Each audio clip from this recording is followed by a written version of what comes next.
Good morning, Ayanda, and good morning to the viewers of Newsroom Africa. Ayanda, the situation is bad.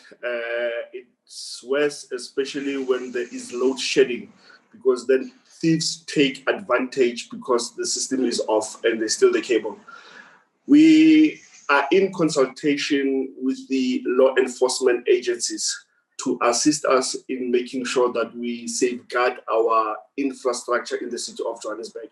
But I must say it's getting worse every day. You will see in other parts of Johannesburg, people are breaking down street light poles just to steal the cable. So the situation is alarming. We are calling upon all law enforcement agencies to assist us to curb this scourge of cable thefts.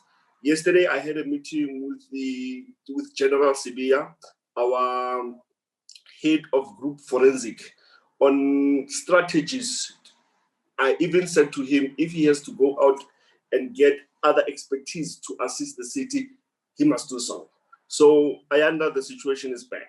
Right. And what are some of the strategies that you're able to come up with in that engagement?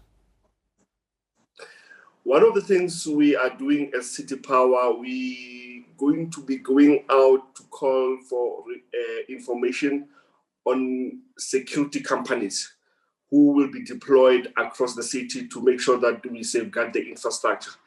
Streetlight poles, cables, mini subs, transformers, to make sure that people will deter people from stealing. We are also calling upon people with technologies. Last week, I was exposed to a company that says, which showed me that they put a device on a street light pole and the cable. If you shake the pole for more than 5 times, it sends alarm. Then we expect that the security officers will then respond.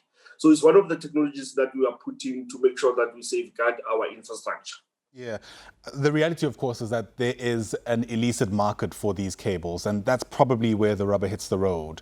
What's been done to address that aspect of this complexity?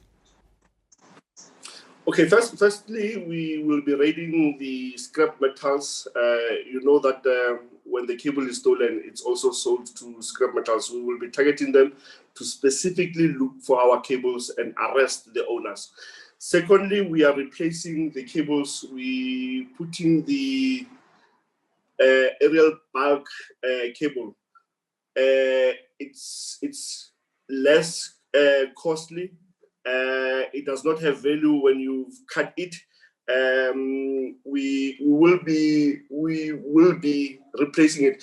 Johannesburg has 17,000 cables across the city. 17,000. It's a distance from Cape to Cairo. So it will cost us a lot of money to replace all the cables, but we are making sure that we replace this cable with the ABC conductor. When you cut it, it does not make money. Scrap metals don't buy it. It is safe, it is overhead, and I think it will help us in a long way to make sure that we address this problem. Yeah, I can't imagine but think, some of this crime is committed as community members watch on, and it raises really important questions about the work that communities can do in part to sound the alarm. But that would need those communities to feel that that kind of infrastructure is theirs too, some personal ownership, so to speak. I wonder how much attention that gets as you think of ways through which you can respond to these crimes, getting communities to be part of owning the infrastructure so as to protect it of their own volition. We have engaged with Community Policing Forum. They have come on board to assist us.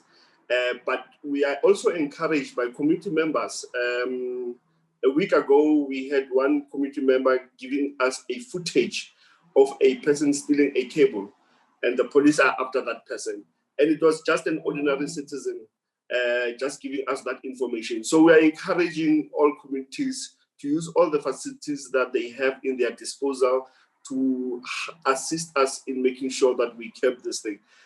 In particular, areas where they have CCTV cameras outside the yard and they can see somebody stealing cable, they can please bring it to us. We work with the police. It's confidential. We don't even expose the person who gives us the information, but we make sure that we arrest. So far, we have arrested 41 suspects. And I can tell you, in last month, we had one sentenced to 8 years. So we are on the lookout. We are working with our communities to make sure that we deal with this problem. Yeah, help us better contextualize that 41 figure, Councillor. Is that an indicator that you find most of the cables that are stolen, or is it still well below the amount of people who should be arrested for these crimes?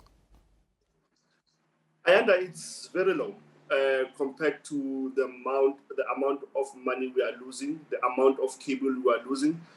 But 41, it is something that, as a start, we ensure that they don't get bail, but you know that they have rights, they get bail. And it's the same people that goes back to steal the cable. So we also talking to NPA that all the people that are arrested on cable theft are the same people who goes back when they get bail. So it becomes a problem for us. But 41 is a start. We'll make sure that we arrest more, and we'll make sure that they get sentenced because they are damaging the infrastructure. This is taxpayers' money that they stealing. This is our rates and taxes payers' money that they are using. So we are making sure that we arrest them. We get in contact with the NPA to make sure that they don't get bail, but they have rights, as I said. They go back, we arrest them, but we will get there, Ayanda. We are not going to fold our arms and say things are out of hand. We will work tirelessly. I also had a discussion with the chief of JNPD on by law enforcement to make sure that whenever they find people digging and they don't have a permit, they don't work for city power, they get arrested. Yeah, well, one hopes we'll get to the bottom of this rather sooner than later, because 2.2 million rand spent this year alone is certainly money that could be better spent elsewhere. Thanks very much for getting us an idea of the situation, so to speak. Truly appreciate your time. Counsellor Mpho Moerane is with the City of Johannesburg. He's the MMC for Environment and Infrastructure Services.